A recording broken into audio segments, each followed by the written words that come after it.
Bonsoir, salut tout le monde, ici Konazik et aujourd'hui on se retrouve dans une nouvelle vidéo. Alors sans plus tarder, la question de la vidéo, la problématique si vous voulez. Alors, aurons-nous, d'après vous, un jour un président français, président de la République donc, d'origine saoudienne? D'accord? Alors la question peut choquer, alors moi-même je ne suis pas saoudien, je suis 100% français, normand, d'accord? Alors pourquoi je vous pose la question? Vous allez dire, mais ça veut dire quoi ça? Mais oui, ce serait possible dans les années 2020 d'avoir un président d'origine saoudienne, un saoudien quoi, au pouvoir. Bah alors pourquoi? Eh ben sans jugement de valeur, sans rien du tout. Vous savez très bien que si on prend rien que le PSG, quand même qui est le club de foot de la capitale de la France, ah, ah bah oui, là vous voyez mieux de quoi je veux parler. Le PSG, aujourd'hui, ça appartient aux Émiratis, aux Qataris. D'accord?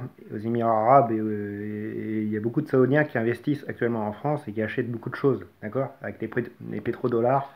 Mais après, je vous ai dit, pas de jugement de valeur dans cette vidéo, d'accord? C'est juste une vidéo sympa comme ça, avec une idée que je voulais vous transmettre. Donc dites-moi dans les commentaires, d'après vous, est-ce que vous pensez qu'on aura un jour, alors peut-être en 2022, oui, les élections en France auront lieu en 2022, les prochaines, vu que c'est tous les 5 ans. Est-ce que vous pensez que c'est possible qu'un président saoudien, un candidat pardon, d'origine saoudienne se présente pour être président de la République française? Alors, s'il est élu, ce ne sera pas forcément de la corruption, d'accord? C'est le mot que je voulais vous sortir, de la corruption. Ce sera peut-être pas forcément de la corruption, mais il faudra se demander quand même, d'accord? Et quel impact, quelles conséquences ça aurait sur le paysage français? Vous imaginez? Alors, ça implique beaucoup de choses déjà.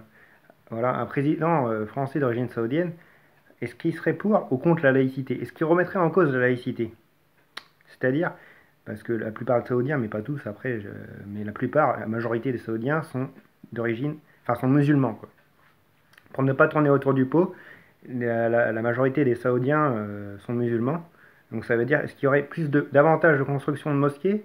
Est-ce que la constitution pourrait évoluer? La constitution de la 5e République? Est-ce qu'on pourrait changer justement de régime? Etc., etc. Est-ce que vous voyez les questions et les conséquences que ça pourrait entraîner? Alors sur la vie des Français, hein, en général, et sur votre vie en particulier. Donc il faut y penser quand même, hein, bon, après moi, je vais pas émettre des jugements en valeur, je vais pas vous dire ce que j'en pense, mais bon, juste vous dire quand même, selon moi, il y a des limites. Il faut, enfin, il y a des limites. Moi, je vais pas vous dire si je suis pour ou contre euh, cette idée, mais voilà quoi. Le PSG, ils sont. Alors, il y en a beaucoup qui vont regarder cette vidéo et qui sont fans, et je veux pas déclencher une polémique. Mais le PSG, il y en a beaucoup qui trouvent fort tout ça parce ils sont premiers depuis plusieurs années et tout ça. Et puis voilà, ils ont des bons joueurs. Certes, ça c'est une réalité. Mais avec quel argent ils sont achetés? Ça c'est une autre question que je vous pose. Avec quel argent ils sont achetés? D'accord? Voilà, et j'entendais un sketch là, vous pouvez regarder, je vous renvoie une autre vidéo YouTube, un sketch d'Haroun, euh, ouais, un sketch d'Haroun sur le monde arabe que j'ai regardé là cette semaine. Et il a eu une très bonne remarque dans son sketch. Alors il disait que si jamais les Saoudiens on leur demandait d'aller planter des tomates ici en France, et ben ce serait Macron et Édouard Philippe qui le feraient pour eux. Vous voyez déjà. Alors je vous conseille d'aller voir cette vidéo. C'est une phrase qui en dit long, hein. C'est une petite phrase, on va dire, c'est une petite punchline pardon, comme on dit aujourd'hui, mais qui veut dire énormément de choses sur l'état de la France actuelle et sur le pouvoir et sur ceux qui détiennent le pouvoir, d'accord? Ça veut dire énormément de choses. C'est très fort. Symboliquement, cette phrase-là, je vous invite à aller voir et me dire ce que vous en pensez en commentaire, encore une fois, mais elle est chargée de sens. Elle est chargée de sens. D'accord? Donc, en sachant qu'actuellement la France est encore de majorité, bon, la France est laïque, hein. On parle de laïcité, même si cette semaine, bon, on a vu que Macron essayait de se réconcilier avec l'Église catholique, tout ça. Mais est-ce que vous imaginez si la France, au fond, fondamentalement, changeait de religion? Alors déjà, ça s'inscrirait dans la Constitution, d'accord? Et je vous pose une autre question, qui est une question cette fois subsidiaire. Est-ce que vous aimeriez vivre aussi dans un pays musulman? Alors c'est une question à laquelle il faut penser dès maintenant, en 2018. Hein. S'il y en a qui revoient ma vidéo dans les années à venir, ils pourront peut-être répondre à cette question. Est-ce que vous imaginez vivre dans un pays musulman avec ses lois, tout ça, quoi? Alors peut-être c'est une vidéo pour vous mettre en garde aussi, je ne sais pas. Encore une fois, je ne vous donnerai pas mon avis.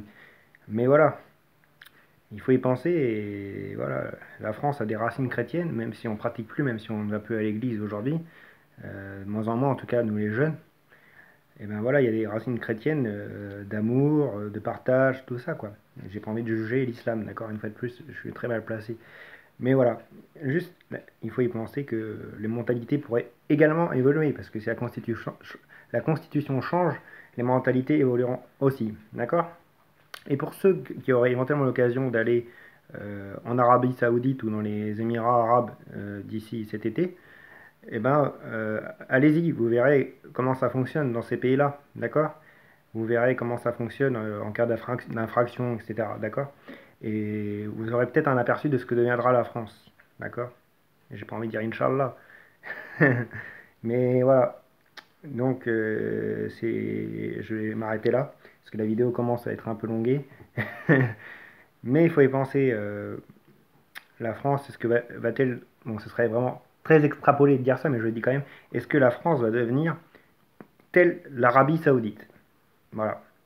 Et je termine la vidéo sur ces mots, je vous remercie de m'avoir écouté. N'hésitez pas encore une fois euh, de me dire dans les commentaires ce que vous en pensez, etc. etc.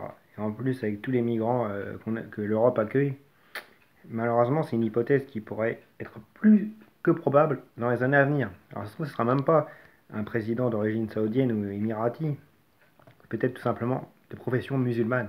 D'accord? Allez, sur ce, je vous dis à très bientôt. C'était Kounazik. Ciao!